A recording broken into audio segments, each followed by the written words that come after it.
Hi, I'm Paula from Earth News, and today I'm going to be interviewing my friend and collaborator, Alison Joseph. Hi. Alison is the voluntary disability advisor with Earth News, and she's also going to be helping the magazine with editing as well, because Alison Forte is English. Alison has a variety of different disabilities, but she's very inspiring. Everybody in Earth News loves her because she's very resilient. She believes in just getting on with life and enjoying yourself and being friends with people as well. And she always offers a lot of support and interest. Right. Sorry. It's all right. Alison is interested in esoteric things, and that's where we can chat. So enough from me. Alison, you tell us about yourself now. Well, hi, I'm Alison. I what sort of things do you want to know about? What would you say you were like as a person? If I was going to be friends with you, what would you? Minded, very, very welcoming. I like to think I'm approachable. I'm a good listener. I try and take an interest in those things. And as you say, I like more esoteric things. I love that you drag character as well. I love the way you do that. Yeah. What's it, Walker Crisps? Yeah. Alison, you told me once about the prognosis when you were born, because you were born very premature. Yeah. It looked good. Can you tell me about that? About how you came into this world and what was said? Well, I was born 7 weeks prematurely. My mum went into labour early, and the GP, the doctor who was over my mum at the time, tried to stop the labour, and I think what happened was I spent too long in the birth canal, and I was deprived of oxygen, and so when I was born, I had cerebral palsy, and they didn't tell me mum it was cerebral palsy because that was caused by the lack of oxygen. And I was in an oxygen tent when I was born, because of the lack of oxygen, and that affected my eyes and gave me a squint. So I had a squint operation when I was about 18 months, something like that. And but they didn't give me mum a very good prognosis at all. They said that I wouldn't be able to dance or participate in what other kids would be able to, and that upset me more. But she made sure that I was able to participate in things, and I wasn't deprived of anything when I was little. I played with other kids, and I had quite a good childhood, really. Yeah. I like the way your mum didn't listen to that diagnosis, and she decided to work on you and help you to great and things like that. And your differences seem to have been just accepted by other people because of this good parenting. But I also think there's something about you which is really strong and resilient and determined. Like, you've got cerebral palsy, and I know that gives you some movement issues and things like that, but you refuse to use a stick. You dance, you walk, you do all kinds of things.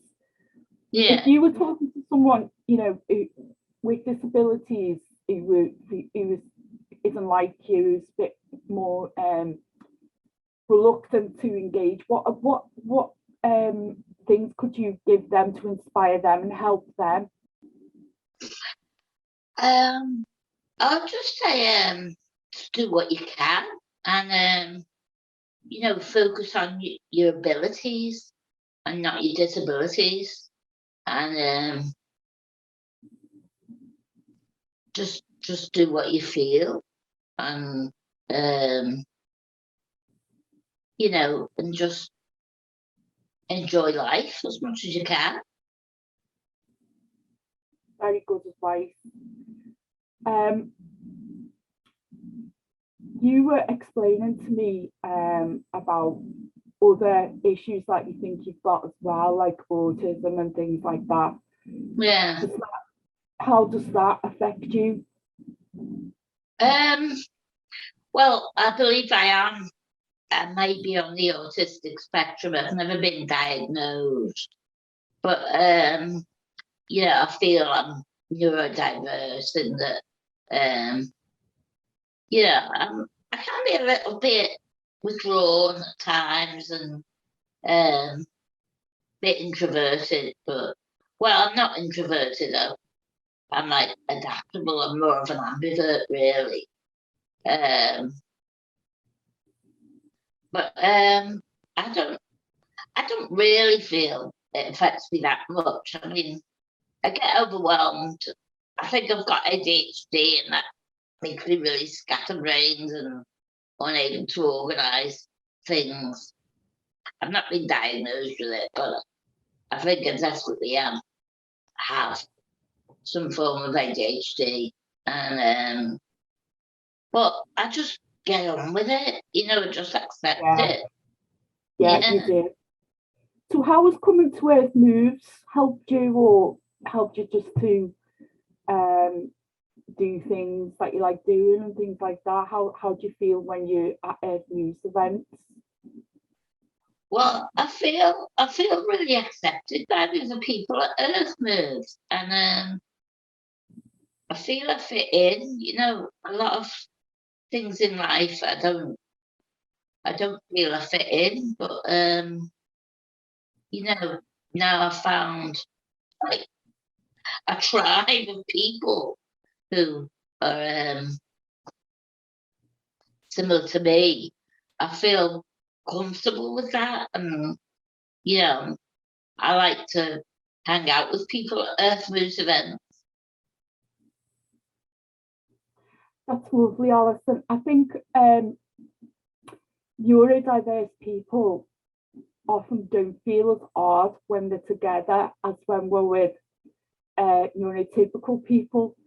So I think it's good that us lot have got a space where we can do our unusual behaviours and whatnot, and indulge our unusual passions without judgment. Yes. What I find with you is you're so wise. I love the way you can just take concepts and kind of make them digestible for other people. I know you help people as well with learning difficulties. Can you tell me more about that?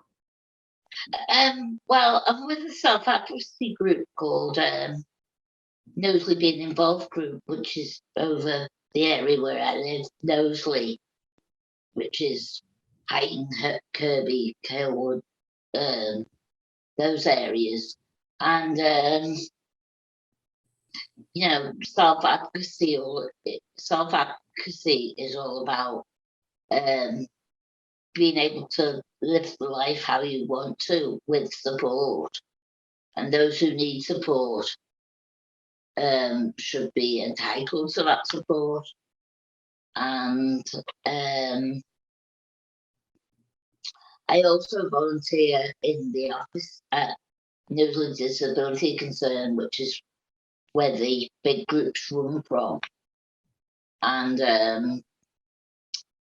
I convert documents into easy read, which is like, I don't have any examples on hand at the moment, but it's like an accessible format where you get a lot of NHS documents in easy read.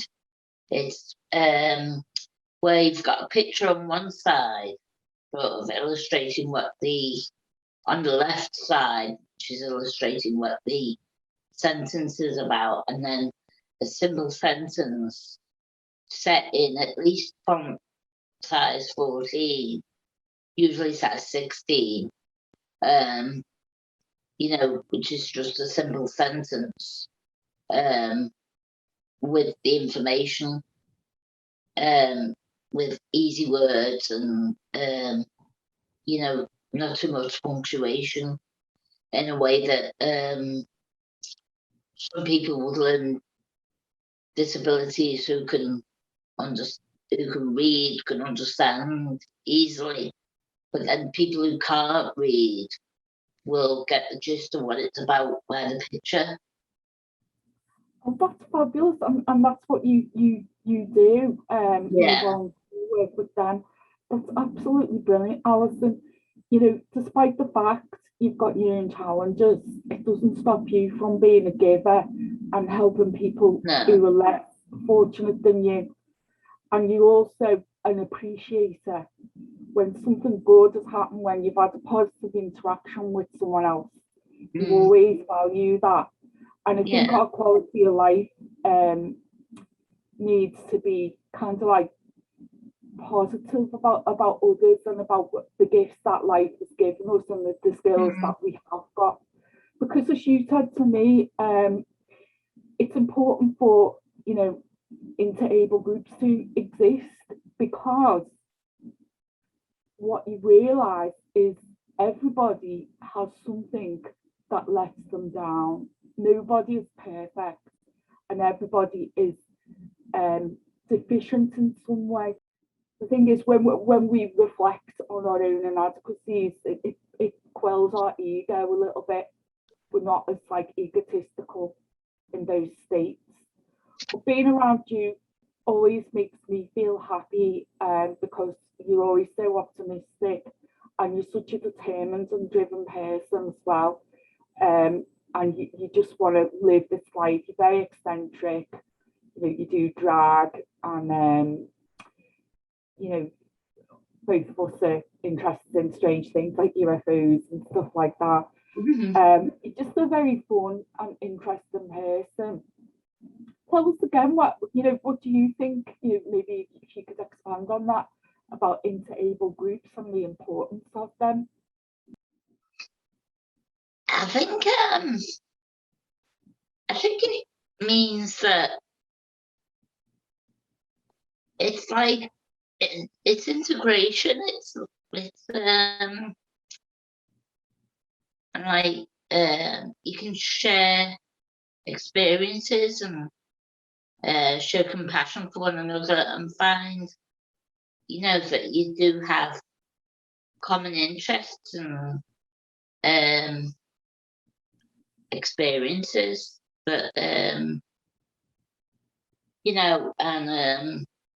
hopefully that can lead to acceptance by everybody. Alison, that is absolutely beautiful. I'm so happy that you're so involved with Earth Moves, and you've really helped me to look at disability issues, mobility issues and things like that, because if you're not disabled in that way, you don't really think about it. So it's great to have someone around. Thank you so much for all what you do. Just one final question. If someone wants to be your friend, what should they do? Just be open-minded and a good listener, and be accepting, and be don't just put up any defenses. Just get on. Wow. Yeah. Alison, I wish everybody was like you. You you should, you know, you've been through so much in your own life and you've had your own struggles, but it hasn't wiped the smile off your face, and it hasn't stopped you being a good laugh, and it hasn't made you cynical neither. You're always there, and you've always got a positive and fun thing to say. So thank you just for being you, and I look forward to seeing you soon at the site. Thank you everyone for watching this, and we'll see you in the next one. Take care, guys. Bye. Bye. Thanks, Paula.